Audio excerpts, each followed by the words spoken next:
இன்றைக்கி நம்ம செய்ய போகிற ரெசிபி என்னென்னா ஹோம்மேட் சாக்லேட் ஐஸ்கிரீம். ஆக்சுவலாக ஐஸ்கிரீம் வந்து நிறைய மெத்தடில் வந்து செய்வாங்க. பட் நான் இந்த மெத்தடில் செஞ்சேன். இது ஜஸ்ட்டு ஒரே ஒரு மெயின் இன்க்ரீடியன்ட் யூஸ் பண்ணாலே போதும். நல்ல க்ரீமியான சாஃப்டான ஐஸ்கிரீம் வந்து உங்களுக்கு கிடைக்கும்.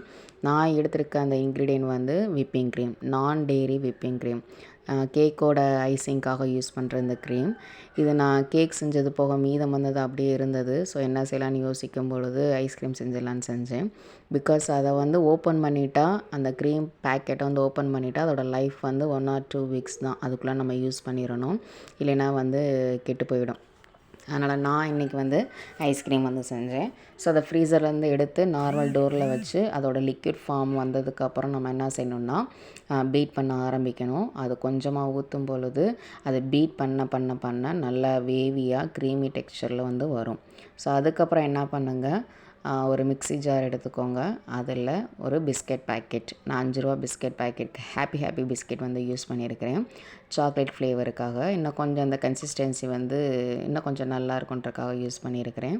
நீங்கள் அந்த க்ரீமோட ஜஸ்ட்டு வெனிலா எசன்ஸ் சேர்த்துட்டா வெனிலா ஐஸ்கிரீம் தான், வேறு எதுவுமே சேர்க்க தேவையில்லை. ஈவன் அதில் சுகர் கூட வந்து தேவைப்படாது. ஒரு சில ப்ராடக்டை பொறுத்து வந்து சுகரோட கண்டென்ட் வந்து மாறுபடும். நான் எடுத்துக்கிட்ட விப்பிங் க்ரீமில் ஆல்ரெடி சுகர் வந்து நல்லாவே இருந்தது. அதனால் நான் சுகர் வந்து யூஸ் பண்ணலை. அந்த பிஸ்கெட்டை நல்லா பீட் பண்ணதுக்கப்புறம் நல்லா பவுட்ரு மாதிரி வரும். அதை தனியாக எடுத்து வச்சுக்கோங்க. இது ஆல்ரெடி நம்ம பீட் பண்ண விப்பிங் க்ரீம். அதை நான் ஃப்ரிட்ஜில் கொஞ்சம் நேரம் எடுத்து வச்சுட்டு திரும்ப எடுத்து அதோட சாக்லேட் சிரப் வந்து ஆட் பண்ணிக்கிட்டேன். ஏன்னா சாக்லேட் ஐஸ்கிரீம்ன்றதுனால இன்னும் அந்த ஃப்ளேவர் கொடுக்கணுன்றதுக்காக நிறைய சாக்லேட் சிரப் வந்து ஆட் பண்ணிவிட்டு ஹேண்ட் விஸ்க் யூஸ் பண்ணி என்ன பண்ணேன்னா, நல்லா வந்து க்ரீமையும் அந்த சிரப்பையும் வந்து நல்லா மிக்ஸ் பண்ணிக்கிட்டேன். மிக்ஸ் பண்ணதுக்கப்புறம் என்ன ஆகும்னா, இன்னும் கொஞ்சம் வாட்டரியாக கொஞ்சம் மாற ஆரம்பிக்கும்.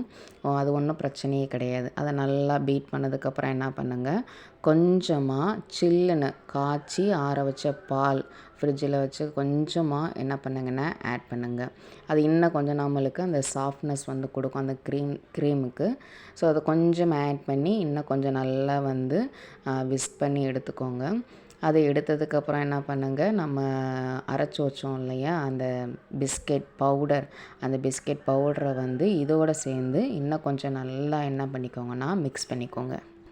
ஸோ அந்த சிரப் க்ரீம் எல்லாமே சேர்த்து நல்லா மிங்கிள் ஆகிற அளவுக்கு மிக்ஸ் பண்ணிக்கிட்டேன். அதுக்கப்புறம் அந்த கிரைண்ட் பண்ண பிஸ்கெட் பவுடரை வந்து ஆட் பண்ணி அதையும் என்ன செஞ்சுக்கணுன்னா அதோட க்ரீமோட நல்லா உள்ளே மிக்ஸ் ஆகிற அளவுக்கு நல்லா என்ன பண்ணுங்கள் மிக்ஸ் பண்ணி விடுங்க.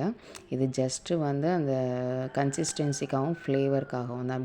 பிஸ்கெட் இல்லைனாலும் கூட ஒன்றும் பிரச்சனை இல்லை. ஆனால் வந்து நம்ம சாக்லேட் சிரப் வந்து யூஸ் பண்ணிக்கலாம். சாக்லேட் சிரப் இல்லைன்னா நீங்கள் என்ன பண்ணுங்கன்னா, நம்மளுடைய மில்க் சாக்லேட், டார்க் சாக்லேட் இதெல்லாம் இருக்கு இல்லையா, அதை வந்து டபுள் பாயில் மெத்தடில் யூஸ் பண்ணி அதை வந்து அந்த சிரப்பாகவும் நம்ம என்ன செஞ்சுக்கலாம்னா இதில் கலந்துக்கலாம். அதுவும் நல்ல ஃப்ளேவர் கொடுக்கும். ஸோ இதெல்லாம் நல்லா மிக்ஸ் பண்ணதுக்கப்புறம் டாப்பிங்க்கு வந்து மறுபடியும் கொஞ்சம் அந்த பவுடர் இருந்தது பிஸ்கெட் பவுடர், அதை கொஞ்சம் மேலே தூவி விட்டுட்டு சாக்லேட் சிரப்பை மறுபடியும் கொஞ்சம் மேலே ஊற்றி என்ன பண்ணால் ஒரு 8 hours வந்து நீங்கள் ஃப்ரீசரில் வந்து வச்சிடணும். ஸோ 8 hours வைக்கும்பொழுது அது நல்லா வந்து ஃப்ரீஸ் ஆகி அந்த ஐஸ்கிரீம் கன்சிஸ்டன்சி வந்து நம்மளுக்கு வந்து ஈஸியாக கிடச்சிரும். ஸோ இதான் ஃபைனலாக கொஞ்சம் சாக்லேட் சிரப்பை ஆட் பண்ணிக்கிட்டு ஃப்ரிட்ஜில் வந்து எடுத்து வைக்க போகிறோம். ஸோ மேலே என்ன பண்ணணுன்னா, ஃப்ரீசரில் வைக்க போகிறதுக்கு முன்னாடி அதுக்கு மேலே வந்து ஒரு ரேப்பிங் ஷீட் போட்டுட்டு நம்ம வந்து க்ளோஸ் பண்ணி உள்ளே வைக்கணும். பிகாஸ் ஃப்ரீசரில் வைக்கும் பொழுது ஈஸியாக மேல் அந்த லேயர் வந்து ஈஸியாக கிறிஸ்டல் ஃபார்மில் வந்து வர்றதுக்கு சான்ஸ் இருக்குது. அதாவது க்ரீமியாக வராமல் கொஞ்சம் ஐஸ் கட்டி மாதிரி அந்த மாதிரி இதுக்கு வந்துடும். அதனால் நீங்கள் எப்பயுமே வைக்கும் பொழுது ஒரு பிளாஸ்டிக் கவரோ ரேப்பிங் ஷீட்டோ போட்டு உள்ளே வச்சுருங்க. ஸோ இதில் பார்த்தீங்கன்னா இங்கே மேலே அந்த டாப்பிங்லாம் காணும்னு யோசிக்கலாம். பிகாஸ் இது ரெடி ஆனோடனே என் பசங்க வந்து எடுத்து சாப்பிட ஆரம்பிச்சிட்டாங்க வீடியோ எடுக்க போகிறதுக்கு முன்னாடியே. இது வந்து பாதி தான் இருந்துச்சு நான் வீடியோ எடுக்கும் பொழுது. ஸோ இப்போ பார்த்தீங்கன்னா ஐஸ்கிரீம் வந்து சூப்பராக ரெடி ஆகிடுச்சு. ஜஸ்ட் ஒரு இன்க்ரீடியன்ட் தான்.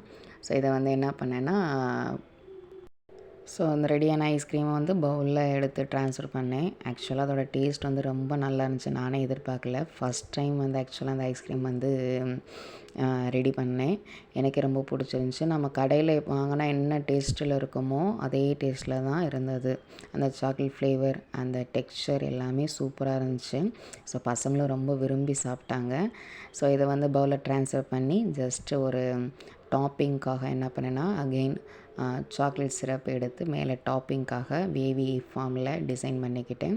ப்ளஸ் உங்களுக்கு ஏற்ற மாதிரி நீங்கள் சாக்லேட் சிப்ஸ் போடலாம், இல்லை சாக்லேட்டை துருவி போடலாம், எது வேணாலும் போட்டுக்கோங்க. ஜஸ்ட்டு குழந்தைங்களோட அட்ராக்ஷனுக்காக. ஸோ அதை சாக்லேட் சிரப் நான் ஊற்றிக்கிட்டேன். அதுக்கு மேலே கொஞ்சம் நட்ஸ் வந்து போட்டுக்கிட்டேன், முந்திரி பருப்பு இந்த மாதிரி போட்டுக்கிட்டேன். உங்களுக்கு எப்படி ஆட் பண்ணணுமோ, என்ன ஆட் பண்ணணுமோ நீங்கள் வந்து தாராளமாக ஆட் பண்ணிக்கலாம். இந்த வீடியோ நான் போடும்பொழுது எனக்கு சப்ஸ்கிரைபர்ஸ் வந்து 27.